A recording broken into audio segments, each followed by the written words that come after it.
Di masa lalu, rambut adalah simbol penting dalam aspek budaya di Kekaisaran Jepang, khususnya bagi seorang samurai. Samurai memiliki model rambut tradisional yang disebut chonmage.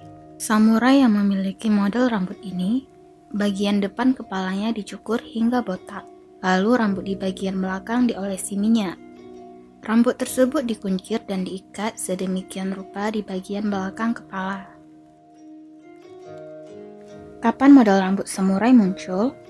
Rambut samurai ini pertama kali muncul di zaman Heian. Pada awalnya, selama zaman Heian, rambut panjang sering dianggap sebagai simbol keanggunan dan keindahan dalam masyarakat Jepang. Wanita dan pria dari kelas atas mengenakan rambut panjang dan rumit. 2. Zaman Kamakura. Pada zaman Kamakura, terjadi perubahan signifikan dalam budaya samurai. Seiring dengan perubahan ini, terjadi pula pergeseran dalam gaya berpakaian dan penampilan, termasuk gaya rambut. Samurai mulai mengenakan kepala yang dicukur di bagian depan, sementara meninggalkan sejumlah rambut di bagian belakang, yang dikenal sebagai chonmage. 3. Era Edo. Gaya rambut samurai mencapai puncaknya selama zaman Edo. Rambut dicukur di bagian depan kepala, dan sisanya diikat menjadi kuncir di bagian belakang. Chonmage menjadi ciri khas dari kelas samurai dan melambangkan status sosial mereka. Keseimbangan antara keprajuritan dan budaya estetika menciptakan identitas unik untuk para samurai. Awalnya, model rambut ini muncul di kalangan samurai untuk tujuan kenyamanan semata. Seiring dengan berjalannya waktu, chonmage menjadi simbol kebanggaan seorang samurai di Kekaisaran Jepang. Di masa lalu, pria Jepang memakai penutup kepala kanmori atau eboshi sebagai simbol status. Saat mengenakan penutup kepala itu, mereka mengikat rambut dan menyelipkannya. Praktik ini dikenal sebagai sebutan sakayaki. Itulah asal muasal mage atau jambul. Hal ini dilakukan sebelum mengenakan penutup kepala. Pada masyarakat modern awal, orang awam mengikuti versi modifikasi dari sakayaki. Mereka mencukur bagian depan atas kepala sambil melipat sanggul rambut ke depan. Kemudian meletakkan sanggul itu di bagian atas tengah kepala.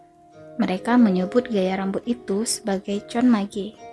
Di paruh kedua abad pertengahan, kanmori dan eboshi tidak lagi digunakan oleh masyarakat. Pelindung kepala itu hanya muncul selama ritual dan upacara oleh bangsawan istana, prajurit, dan pendeta di Kekaisaran Jepang.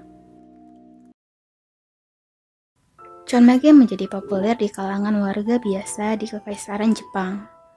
Gaya rambut menjadi populer di kalangan warga karena perubahan penampilan samurai. Namun polanya tidak sepenuhnya diikuti. Variasi chonmage lainnya pun bermunculan, dan saat diperkenalkan ke masyarakat, model rambut itu pun menjadi simbol kebanggaan di antara penduduk di Kekaisaran Jepang.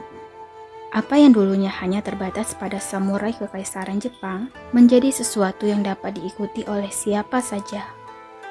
Kemudian restorasi Meiji pun muncul, keshogunan digulingkan dan kelas samurai menghilang. Hal ini menyebabkan praktik chonmage berakhir pada tahun 1871 atau tahun keempat era Meiji. Saat itu, pemerintahan Meiji yang menggulingkan keshogunan mengeluarkan peraturan untuk menghilangkan segala sesuatu yang berkaitan dengan samurai, termasuk mengakhiri tatanan rambut chonmage yang identik dengan para samurai Kekaisaran Jepang. Sejak restorasi Meiji, model rambut gaya barat pun mulai diadopsi hingga kini. Namun, kamu masih bisa melihat sisa-sisa penggunaan chonmage di Kekaisaran Jepang saat ini. Meski model rambut itu hanya digunakan oleh kalangan tertentu saja, model rambut chonmage saat ini masih digunakan oleh aktor kabuki dan sangat umum digunakan oleh para pegulat sumo. Namun, para pegulat sumo tidak mengadopsi bagian depan kepala yang dicukur. Ketika mereka termasuk dalam kategori sekitori, mereka biasanya memakai gaya rambut dengan jambul yang dikenal sebagai daun ginkgo atau oicho. Bagian jambul dibentangkan seperti kipas terbuka. Ada penata rambut khusus untuk menata gaya rambut para pegulat sumo. Mereka dikenal dengan sebutan Tokoyama. Chonmage sangat penting secara simbolis dalam sumo, sehingga memotongnya adalah inti dari upacara pengunduran diri pegulat. Hukum khusus dari era Meiji itu, meskipun kuno, tidak pernah dicabut dan tetap berlaku hingga hari ini. Oleh karena itu, jika seseorang menata rambutnya dengan gaya Chonmage, ia melanggar hukum di Kekaisaran Jepang. Apabila kalian tertarik dengan gaya rambut Chonmage, kalian bisa mencoba versi modern dari gaya rambut ini, yang juga dikenal sebagai samurai bun atau konde samurai, yang sebenarnya terlihat sangat indah apabila cocok dengan bentuk wajah kalian. Setelah mengetahui sejarah dan fungsi Chonmage, apakah sekarang kalian tertarik untuk mencoba gaya rambut itu?